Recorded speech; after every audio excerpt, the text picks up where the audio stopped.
कई जगह ऐसी होती है जहां झूठ बोलने से दोष नहीं लगता।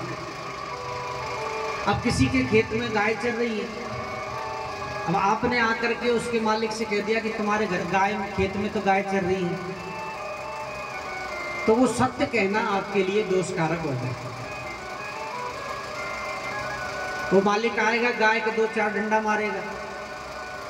अब बेचारी जीव है, डंडा तो मारेगा तो दर्द होगा, और दर्द होगा तो वो क्या कहेगी, मनी मन। बोलती नहीं है लेकिन समझते सब हैं। वो मनी मन क्या कहेंगे, बोले जिसने भी इससे कहा है ना उसका सत्यानाश होना। यही कहेगी कि नहीं कहेगी? प्रेम से बोलिए राधे राधे। इसलिए कभी भी 2-3 जगह जो होती है, कभी झूठ भी बोल दोगे तो भी चलेगा, उसमें भी पुण्य होता है। इसलिए कहा है कि धर्म न दूसरा सत्य समाना, आगम निगम पुराण बखाना। बखान करना यानी बताना। आगम निगम पुराण जो है, हमारे वेद पुराण शास्त्र हैं, वो यही कहते हैं कि सत्य को अपनाओ। सत्य मूल सब सुकृत सुहाए, वेद पुराण विदित मनु गाए। सबने यही गाया है कि सत्य को अपनाओ। और असत्य क्या है? नहीं असत्य समपातक पुंजा। देखिए आपको मैं एक एक शब्द समझा रहा हूं, समझना। नहीं असत्य समपातक पुंजा। पातक कहते हैं पाप को, और पुंज यानी होता है समूह, इकट्ठा होना। यानी झूठ हम बोलते हैं तो वो एक पापों का झुंड बन जाता है। रोज की एक झूठ भी आप बोलते हैं, जहां आपको बोलने की जरूरत भी नहीं पड़ रही, वहां यदि आप झूठ बोलते हैं या किसी का अहित करने के लिए झूठ बोलते हैं, तो उनका झूठों का धीरे धीरे धीरे धीरे एक पापों का समूह हो जाता है। जैसे अंगूर का गुच्छा होता है ना, जैसे ही पापों का एक गुच्छा हो जाता है। और अंत में जाकर के कहते हैं ना, बोले घड़ा तो भरेगा ही, तो एक दिन तो वो भरना ही है। प्रेम से बोलिए राधे राधे। इसलिए जितना हो सके जीवन में सत्य को अपनाइए। भागवत जी का दूसरा श्लोक आता है। प्रश्न आया कि भागवत जी पृथ्वी पर आई कैसे?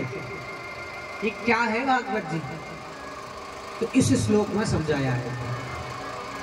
निगम कल्प तरोरुगलतम फलम, सुख मुखाद अमृत द्रव्य संयुतम, पिबत भागवतम रसमालयम, मुहुर्हो रसिका भुवि भावकः।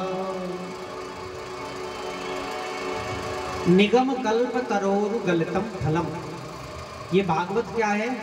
बोले निगम रूपी कल्प तरु जो है, जो कल्प वृक्ष है, वेद पुराणों रूपी जो कल्प वृक्ष है, उसका पका हुआ फल है। अब पका हुआ फल है तो ये कैसा है फल भाई? फल तो खट्टा भी होता है, मीठा भी होता है, कभी कभी तो कड़वा भी निकल जाता है। तो महाराज ये जो फल है आपका, ये कैसा है? बोले महाराज ये मीठा है। कैसा मीठा है? बोले अमृत द्रव्य संयुतम, अमृत के जैसा मीठा है। अब महाराज ये फल खाएं कि चूसें, क्या करें इसका? बोले द्रव्य संयुतम, ये द्रव्य यानी पतला। फल भी 2-3 प्रकार के होते हैं। एक तो आपको काट करके खाना पड़ेगा, एक है कि आपको चूसना ही पड़ेगा।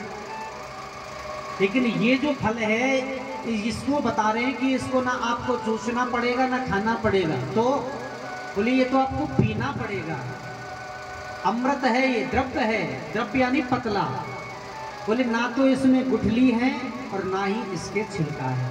बोले महाराज ऐसा फल तो हमने पहली बार सुना है, जो फल भी कभी पिया जाता है। और फल यदि खट्टा निकल गया तो बोले इस बात की गारंटी है कि फल मिठाई है। क्या गारंटी है? बोले इसमें तोते का मुख लगा हुआ है। पिबत भागवतम रसमालयम, मुहर हो रसिका भुवि भावका। सुख मुखाद, सुख यानी होता है तोता, और तोते का मुख लगा हुआ है। अब देखिए, आपने पहले कभी गांव में देखा होगा, आज भी आपके आसपास कोई फल का पेड़ है तो उसमें भी देखते होंगे अब कि तोता या तो उस फल को चोंच लगाएगा जो पहले से मीठा है,